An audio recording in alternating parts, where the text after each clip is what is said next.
أعوذ بالله من الشيطان الرجيم. بسم الله الرحمن الرحيم. الرحمن علم القرآن خلق الإنسان علمه البيان. الشمس والقمر بحسبان والنجم والشجر يسجدان والسماء رفعها ووضع الميزان ألا تطغوا في الميزان وأقيموا الوزن بالقسط ولا تخسروا الميزان. والأرض وضعها للأنام فيها فاكهة والنخل ذات الأكمام والحب ذو العصف والريحان فبأي آلاء ربكما تكذبان. خلق الإنسان من صلصال كالفخار وخلق الجان من مارج من نار فبأي آلاء ربكما تكذبان. رب المشرقين ورب المغربين فبأي آلاء ربكما تكذبان. مرج البحرين يلتقيان بينهما برزخ لا يبغيان فبأي آلاء ربكما تكذبان. يخرج منهما اللؤلؤ والمرجان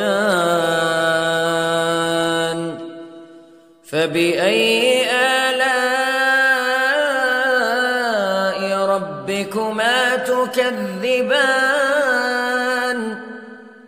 وله الجوار المنشآت في البحر كالأعلام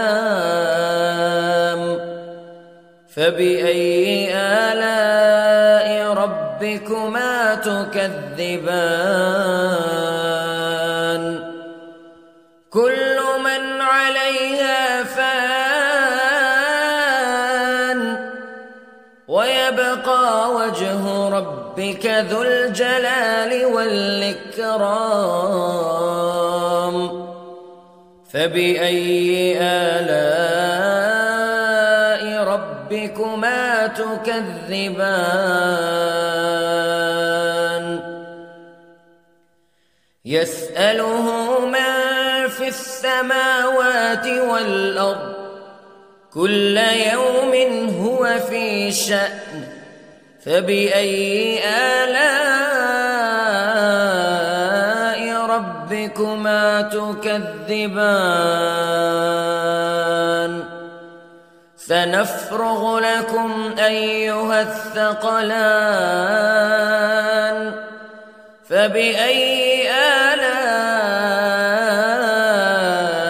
ربكما تكذبان.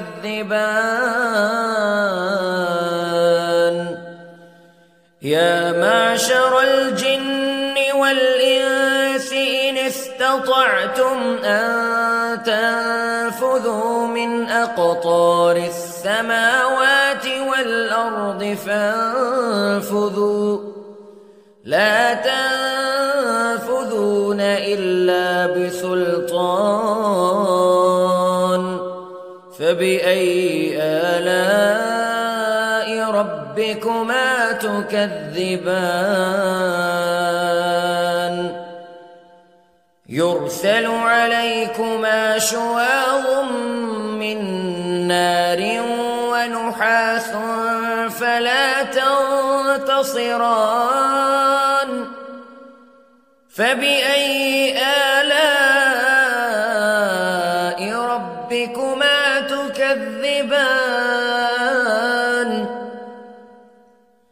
فإذا انشقت السماء فكانت وردة كالدهان فبأي آلاء ربكما تكذبان فيومئذ لا يسأل عن ذنبه إنس ولا جان فبأي آلاء ربكما تكذبان يعرف المجرمون بسيماهم فيؤخذ بالنواصي والأقدام فبأي آلاء ربكما تكذبان هذه جهنم التي يكذب بها المجرمون يطوفون بينها وبين حميم آن فبأي آلاء ربكما تكذبان ولمن خاف مقام ربه جنتان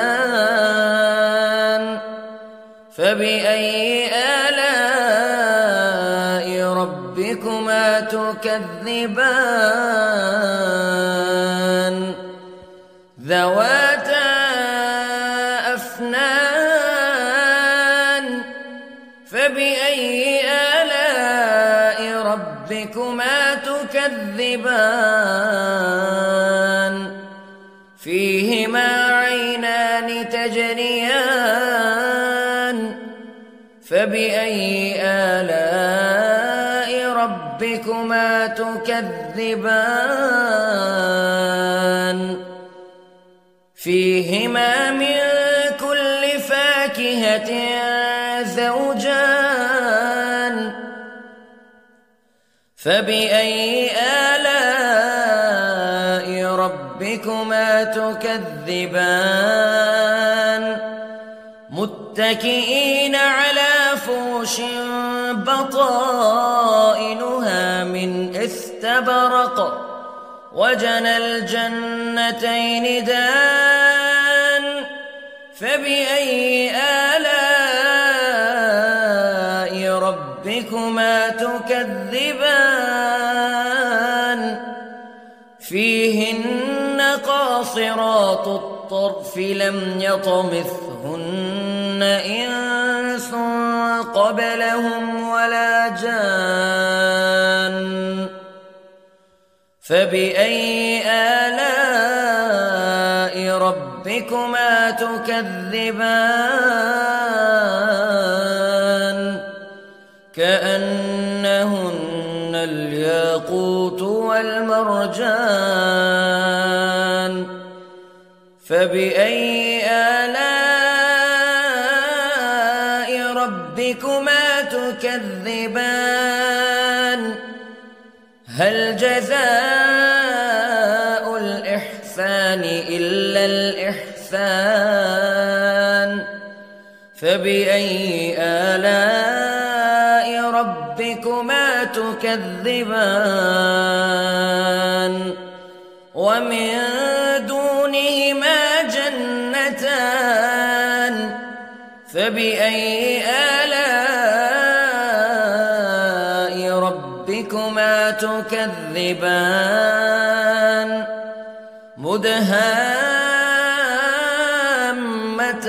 مدهامتان فبأي آلاء ربكما تكذبان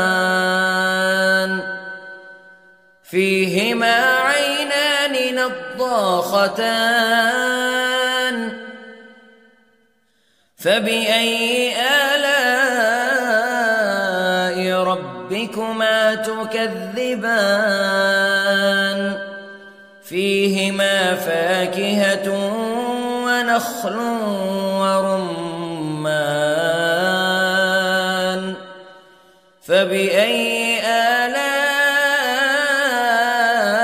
ربكما تكذبان فيهن خيرات حسان فبأي آلاء ربكما تكذبان حور مقصورات في الخيام فبأي آلاء ربكما تكذبان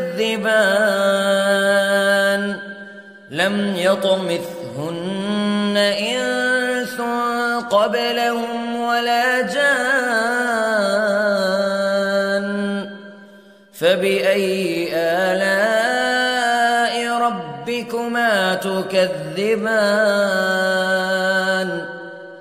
متكئين على رفرف خضر وعبقري حسان فبأي آلاء